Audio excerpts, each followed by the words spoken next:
Presumed asbestos-containing materials. Presumed asbestos-containing materials are not just assumed asbestos-containing materials. Assumed means that it's a material that could be asbestos, but you decided for management reasons not to test it, but your option at that point is limited to treating it as asbestos until you test it to show that it is not. And so anything that's not wood, glass, metal, or fiberglass could be assumed. But presumed asbestos-containing material is a category that was created in the OSHA 1994 construction standard that was designed to eliminate the due diligence defense for high-risk materials. The high-risk materials are thermal system insulation and friable surfacing installed 1980 or before. Now, the dates come from the fact that those materials were banned by EPA, NESHAP, in the 1970s. But the ban was on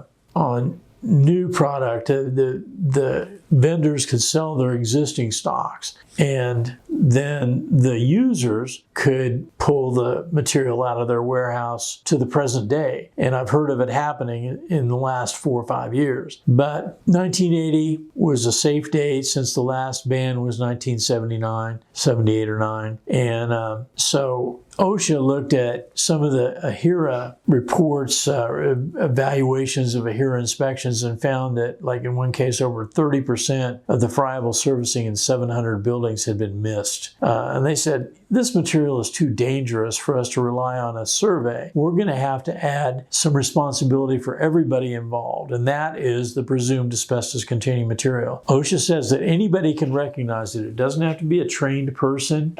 These are obvious. The construction standard has something called a competent person, not just for asbestos, but for the construction standard in general. And they're responsible for understanding workplace hazards. So anybody working in construction should understand at least the basics of asbestos. So a competent person should be able to understand and recognize presumed asbestos-containing materials. So the way the rule is written, if you see one of these materials, the surfacing or TSI, and OSHA has a standard interpretation where they say they really only meant friable surfacing. So like a hard plaster would not be included, or a decorative coat of drywall would not be included because they're not friable according to OSHA. But friable surfacing and TSI, the thing that you would do if you saw that material is go back to your inspection report and see if you had an AHERA survey. Now that AHERA survey for surfacing would have at least 3 statistically random samples for less than 1,000 square feet,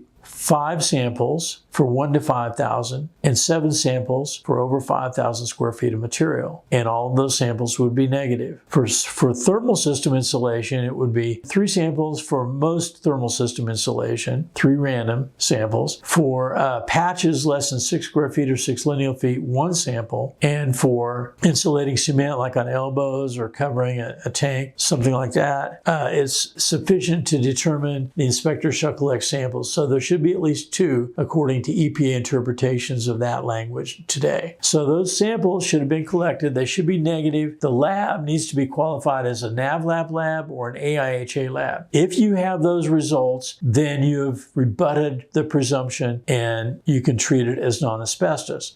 So if your sample results don't rise to that measure, the number of samples or the way they were collected or the labs that were used to analyze them, then you have to consider the material, presume the material to be asbestos until you have those samples collected, analyzed, and they show that you don't have asbestos.